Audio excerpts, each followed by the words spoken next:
네, 이번에는 앞에 있는 글자가 후라는 글자입니다. 창세기 3장 6절에서 처음 이 후라는 글자가 나왔고요. 그런데 이제 후가 성경에 한 네 가지 종조가 나오더라고요. 네, 이 후가 있고요. 그 다음에 또 여기 이 후가 있습니다. 그리고 또 이 후가 있고요. 이 후, 네 가지가 이렇게 후가 나옵니다. 그런데 중국어 표현은 후가 아니라 허우로 갑니다.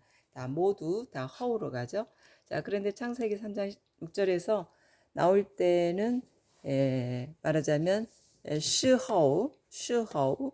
자, 이 시간이라는 이 글자가 붙어서 나와요. 자, 그래서 이제 의미는 뭐 얼마의 시간 후에 어떤 일이 펼쳐진다. 자, 이런 내용이었어요. 근데 이제 사전에 보면 이 후를 기후나 살필 후로 언급을 하더라고요. 네. 기후나 살필 후.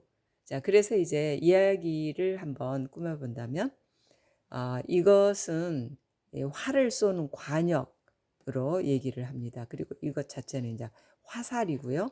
자, 그러면, 이거는 이제 사람 인변이잖아요. 근데 이제, 물론 이제 창세기 때 이 말이 만들어진 건 아니니까, 후세에 만들어졌겠죠. 그리고 이제 한국 실정에 맞춰서 얘기를 한번 꾸며본다면 기후를 왜 살펴야 되는가?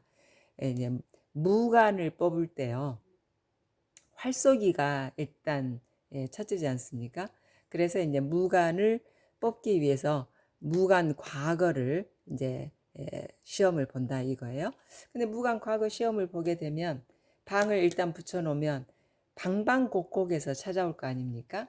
그래서 이제 무관 시험을 치러야 되는 때도 말하자면 날씨가 좋을 때, 좋은 계절에 그 시험을 열어야 되겠죠. 네, 그래서 이제 기후하고도 관련이 있는 거죠.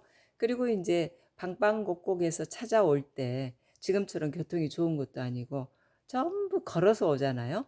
걸어서 오면서 이제 뭐 큰 내천도 건널 것이고 작은 또는 그 시냇가도 건널 것이고 그래서 이 글자를 말하자면 시냇가로 이제 정상적인 시내가 되려면 이게 세 개가 그어져야 내천이라고 볼 수 있는데 간단히 하나만 그어놓고 내천이라고 하는 거예요. 자, 그래서 이제 오는 사람한테도 기후가 아주 중요하고 또 그 시험을 펼쳐야 되는 그 입장에서도 기후가 중요해서 바로 기후를 또는 살필 후 이렇게 이제 설명이 되어 있었어요. 그러나 어찌됐든 창세기에서 화살 시험 그때 나왔던 상황은 아니니까 시허우라고 하는 것은 얼마의 시간 후에 자 이렇게 받아들여야 되겠죠. 자 그래서 이제 이것이 그 무관을 뽑는 시험과 관련해서 얘기가 되었으니까 자 그 옆에는 성경에는 나오지 않은 후예요. 그런데 이제 다르다면은 여기 내천이 빠져 있는 상황이잖아요. 그래서 내천을 건너서 각자 고향을 출발해서 와서 시험을 치른 뒤라고 봐야 되죠.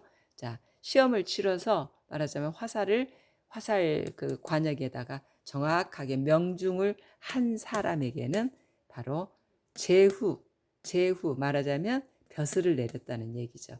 그래서 이것이 제후도 되지만 또 관역후도 되는 글자로 사용을 하고 있더라고요. 자, 그래서 이제 창세기에서 맨 처음에 언급된 그 후는 시간을 시간 시자를 붙여서 시허우 이렇게 해서 얼마 후에 시간이 얼마 지난 후에 이렇게 언급하는 것이 처음에 나왔고요. 그 다음에 이제 창세기 3장 15절에서 이제 후대라는 말이 나와요. 후대, 후손이잖아요. 네.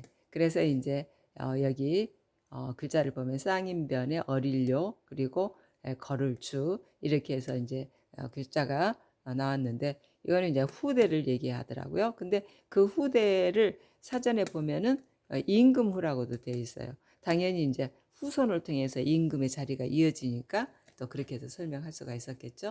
자, 그 다음에 이제 세 번째로 나왔던 후는요, 두껍다 후예요. 두껍다. 자, 그래서 창세기 32장 10절에 두꺼운 이런 사랑이다 해서 두껍다는 표현이 이렇게 나왔는데요. 이게 이제 이 꼭지가 없어서 그 민엄호라는 글자로 쓰입니다. 근데 날일의 아들 자자거든요. 네. 그래서 이게 어떻게 두껍다는 표현이 될 수 있을까를 생각해 보니 지난번에 여기 손톱조 밑에 아들 자자 해가지고 믿음부라는 글자를 우리가 쓴 적이 있어요. 그래서 이것을 날일이 아니라 말씀 왈로 봐야 되지 않나. 말씀으로 너는 나의 사랑을 많이 받는 아들이다 이런 표현으로 그래서 허우 I 그래서 두꺼운 사랑이라는 이런 표현으로 많이 쓸 수가 있는 그런 단어였어요. 그 다음에 이제 세 번째인가요? 네 번째.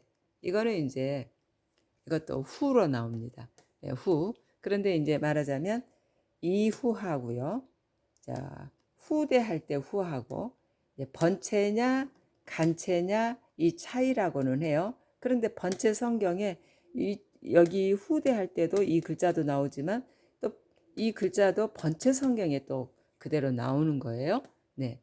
그래서 이제 이 후는 무슨 후인가 했더니 에스라 1장 11절에 보면은 왕비를 뜻하는 글자였어요. 말하자면 후비라는 글자로 쓰였습니다.